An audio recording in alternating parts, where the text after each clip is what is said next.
Serangan ke rumah sakit jadi hadiah Ramadan Israel untuk Palestina. Sedunia Muslim merayakan datangnya Ramadan pada hari Rabu.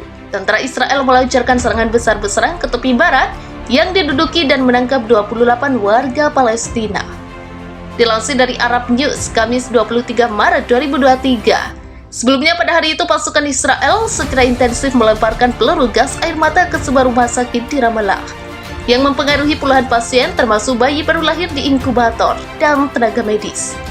Beberapa pasien mengeluh nyeri dada akut. Menteri Kesehatan Palestina May Al-Kaila meminta lembaga hak asasi manusia dan Komite Palang Merah Internasional untuk segera bertindak melawan serangan Israel yang meningkat terhadap pusat kesehatan, pasien dan personel ambulan. Kementerian mengatakan dalam sebuah pernyataan, sejak awal tahun ini lusinan kasus penyerangan yang disengaja langsung di pusat perawatan di berbagai gubernuran telah didokumentasikan.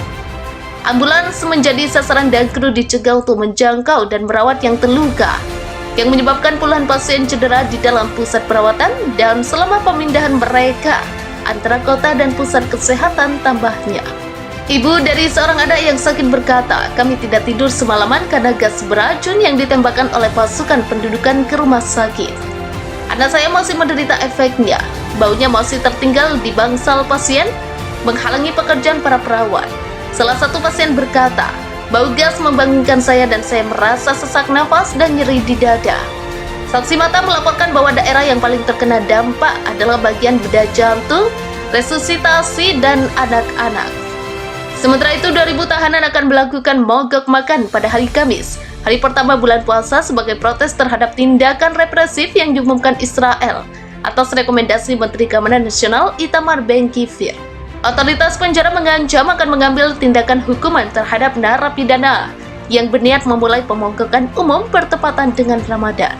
Perintah administrasi penjara akan mendisiplinkan para tahanan untuk mogok makan. Administrasi penjara tidak akan mentolerir gangguan dan pelanggaran disiplin dan akan bekerja secara profesional dan tegas melawan ancaman apapun, kata sebuah pernyataan.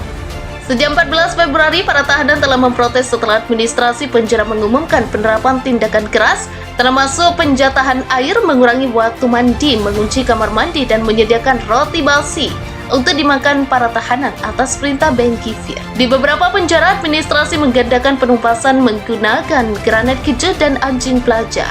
Tahanan telah melakukan lebih dari 26 serangan terkoordinasi sejak tahun 1970, di mana mereka berhasil mengubah kondisi mereka di tahanan.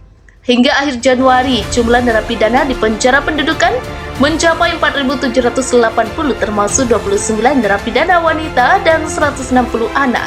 Sekretaris Jenderal Komite Eksekutif Organisasi Pembebasan Palestina Hussein Al-Say meminta pemerintah Israel untuk menghentikan pelecehan dan tindakan eskalasi terhadap tahanan di tengah kondisi kehidupan yang brutal yang menentang konvensi internasional.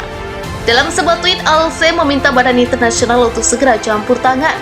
Nabil Abu Rudaini, juru bicara kepresidenan Palestina, mengatakan eskalasi sistematis Israel terhadap tahanan heroik kami yang dipimpin oleh ekstremis fasis Ben-Gvir akan berdampak serius. Rudaini menambahkan bahwa komunitas internasional termasuk Dewan Keamanan PBB dan Dewan Hak Asasi Manusia harus segera turun tangan dan menghentikan kejahatan terhadap tahanan kami sebelum terlambat. Dia mengatakan Presiden Mahmud Abbas terus berhubungan dengan semua pihak internasional yang relevan untuk menghentikan serangan Israel terhadap tahanan dan rakyat Palestina. Juru bicara itu menambahkan bahwa pemerintah ekstremis Israel berusaha melalui eskalasi yang disengaja ini untuk menggagalkan semua upaya internasional untuk mengurangi ketegangan. Sebuah pertemuan diadakan pada Rabu malam antara perwakilan para tahanan dan administrasi penjara dalam upaya terakhir untuk mencapai kesepakatan untuk menghindari mogok makan sejak hari pertama Ramadan.